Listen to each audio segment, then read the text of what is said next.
In corporate communications, we think about and try to anticipate what we're going to need to communicate to employees following a storm, following hurricanes, ice storms, you name it.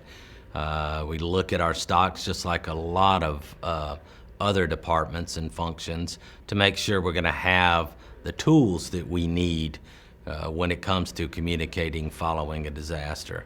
With Katrina, though, everything changed. Everything that we relied on was gone, and we had to rethink everything about the way we communicated and the way we'd get information to employees. It almost brought it back to, as I said, the fundamentals.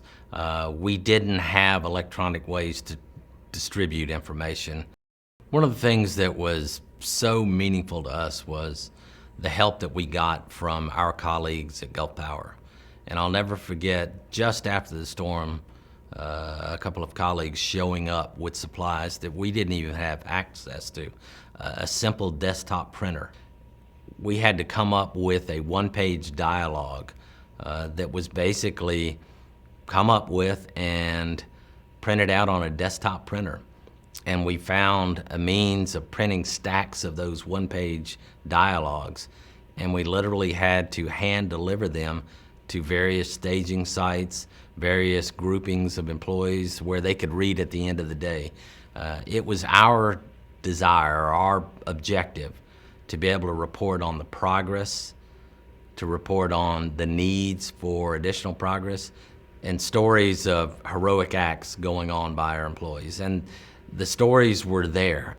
You know that communicating with customers and the population of the coast is so critical to the company.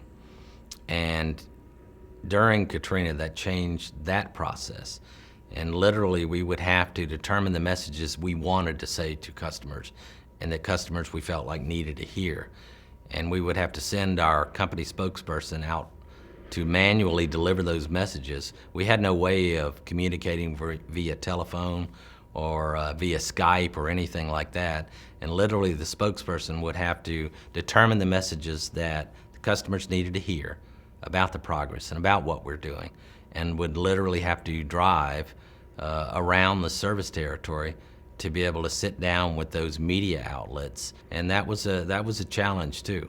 The thing that I would say about Katrina was I got to see ingenuity at its best. Everything from the types of newsletters, the types of ways that we get communication to employees, everything was different. So we had to rethink how we were going to get that done. And it's the ingenuity that came from that that will be in my mind forever.